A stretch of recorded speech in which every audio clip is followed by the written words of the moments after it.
I don't know what I'm talking about, but I think it's quite important that we start to emphasize the power of creation, the power of making our own things. It's funny how in the past 30 years, that is pretty much since South Africa has gained its democracy, we've sort of gone the opposite direction where we've stopped creating things ourselves. We used to be amazing at creating steelworks. We used to be amazing at creating, I don't really know what else, but there's so much in manufacturing. We used to be amazing at manufacturing, but we've thrown that away. And yes, it is difficult for us to compete with the likes of China, who are producing things at a very low price. But it is very important that we realize the value of a finished product, the value of controlling manufacturing, because that allows you to control price, that allows you to control quality. But I think most importantly, is that is the sector. I mean, I think we all know that economically and generally we have the primary sector, the secondary sector, and the tertiary sector. The secondary sector is the sector that produces the most jobs. And we stand here today as South Africa as a country with a very, very low employment rate. A lot of our people are unemployed. A lot of our people are unskilled. A lot of our people are unmarketable because they are not able to produce anything. They're not able to make anything. And the fact that we have sat down and decided that we are going to move away even further from making things, doing things with our own hands, producing things, creating things, and we are just going to become more and more consumers, is just baffling and embarrassing for me. And then we go and then maybe you think, okay, maybe then we're thinking we are going to be stronger in the tertiary side of things. We are trying to get into the fourth industrial revolution. We are maybe going to be the intellectual kings and queens of the world. But no, we then went and reduced our education quality in our schools. So then you wonder, where is it that we are supposed to win? Where is the government thinking that we as a society, as South Africa, are supposed to make it? And it's very baffling that these are the decisions that have been made. You go around, you see a lot of warehouses have come up, a lot of storage places have come up, and you're thinking, yeah, no, South Africa is growing. Economically, we're booming. But we're not, because these warehouses can easily be automated. These warehouses and storage places do not need too many hands, do not need too many skill, really, to operate them. So all the manufacturing that we did, all the people who had trades, all these people who could do all these great things are now stuck because they can't do anything. And when they start trying to do something independently, they struggle because they hit a price competition in the way of stuff coming out from outside, coming in from India, coming in from China, that is very cheap. And it's cheaper to produce a full brand new product out there than to produce a part in this country. And obviously there's a lot of economics that goes into all of that, because if we're using the same materials, but then one person is able to sell his product at a much lower price, that's what we should be looking at. How are they able to do that? And then we should have ensured that we implement those things in here, or just block them out. Yes, we have trade agreements with these people. We have all these things that we've signed to ensure that trade is opened up between us. But our trade with you is not helping us. My people are hungry because I am now giving you all the money that the few are working. So we should now change things to say, okay, no, even if this person makes this thing at a much higher price, let's buy from that person, because that person ensures that people around us are employed, people around us are able to make a living. What that also does is comes back to the crime rates that we have. Less people are hungry, more people are able to get the wealth that is trickling down from the higher ups down into the economy, and we're able to now survive, however less dignified, but we're able to survive from all of that. And then we are able to grow and build within the country. I've spoken to one guy who was a steel fabricator, and he told me how the landscape has just changed in South Africa over the years. This is an old man, so he's seen it change, and he says, we used to be good, we used to be amazing. I used to do some great stuff, and we used to sell, we used to be reputable around the world. But now you make something, a company wants to repair a certain part of a truck. For us to make that new part costs more for the client to make that new truck in South Africa, to make that new part in South Africa, than to buy an entire brand new truck from China. That is the landscape that we find ourselves in. Our own people struggle just to create spare parts, just to create repairs. That is how expensive it has become for us to produce something. It's more expensive for us to produce something than it is for one to buy it and import it from a foreign land. And I think that it is mainly legislative. It is mainly red tape and fine print that has ensured that it becomes very expensive for us to do things. It's not something that I'm just talking just off the top of my head. If you look at how iPhones are made in China and very soon in India, I think they've already started making them in India. It's not because necessarily America cannot make them, but they're much more affordable to make in China. But then there's a lot of things that America makes for themselves that they can afford to let other things be done in other parts of the world. And that is fine. I'm not saying that we should not import anything from outside, but what I am saying is we should do a lot to try and become exporters of things. We should ensure that we grow and promote the value of our own products so that we can proudly export things, whether it be food, whatever natural thing, resources we produce, and then whatever we make of those natural resources. Yes, we'll still leave some of these stuff for you guys out there to use, but then can we see the value of these things that we have? Start creating our own cars, start creating our own computers, start creating our own cell phones, start creating our own platforms.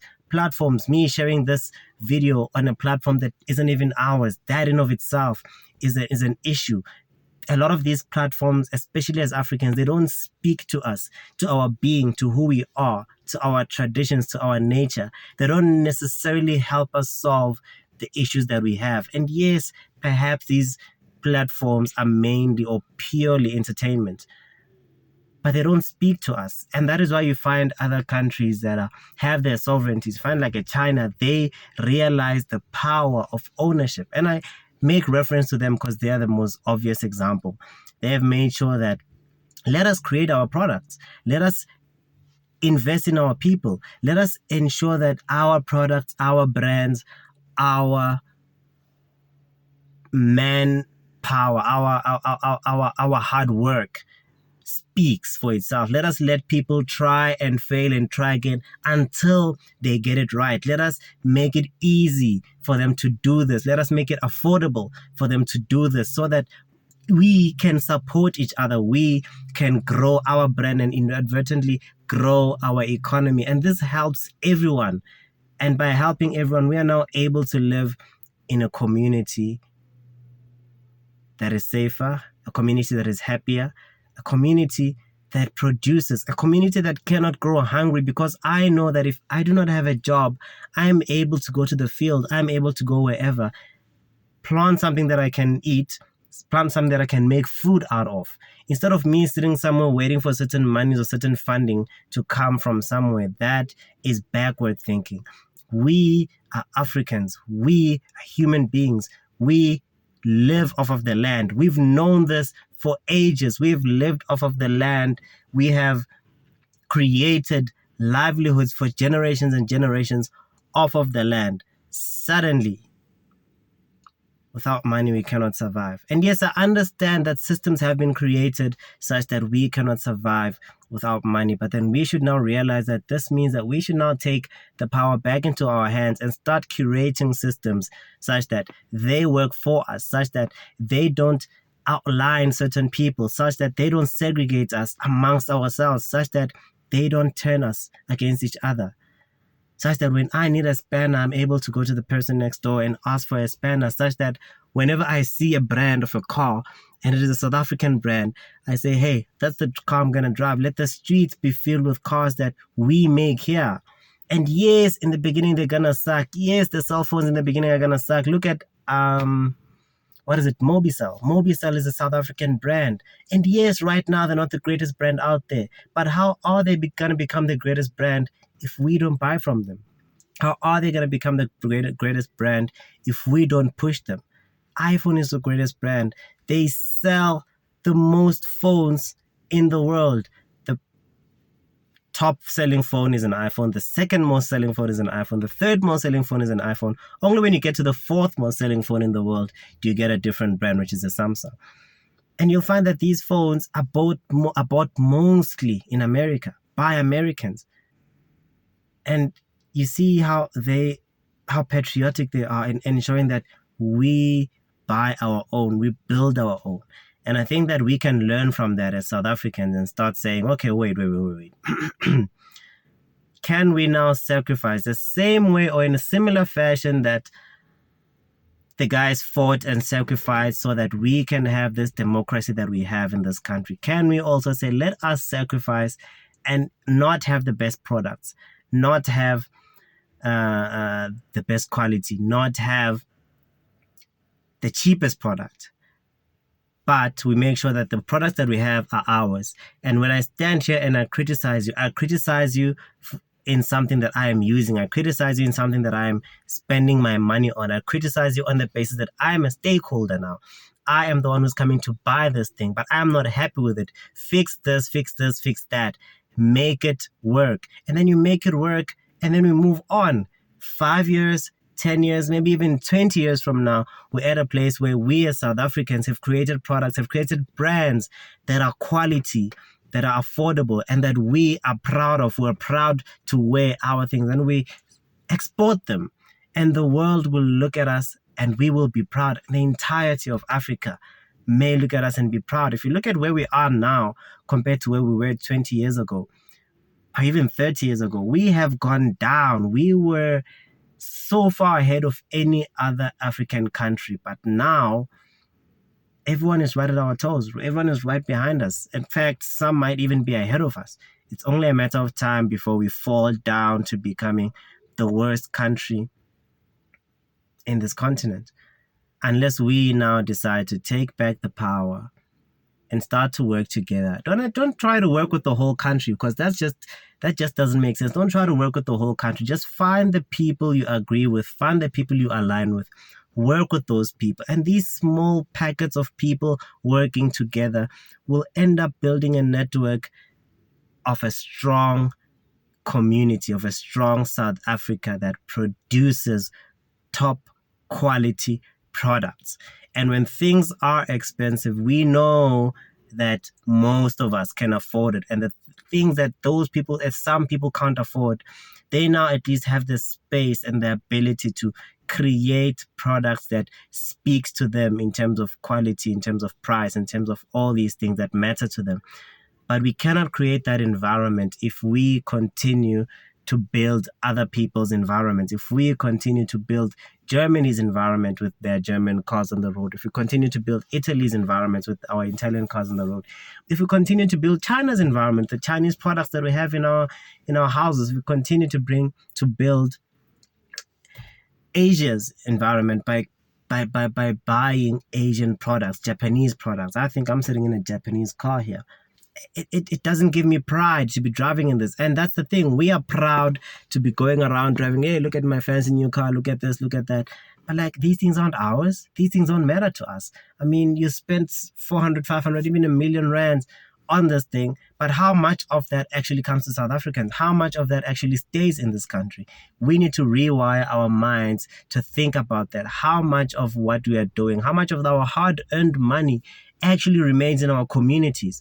because our communities are going to the dust, and we're thinking, yeah, no, the government is doing, yeah, but what are you doing to make sure that your money trickles down into the community you stay in, so that people in your community are not hungry, so they're not trying to come to you to steal what you have, so that people in your community do not feel like they are nothing because you're out there driving in the most fancy car, but you're not doing anything to solve any issue in the community.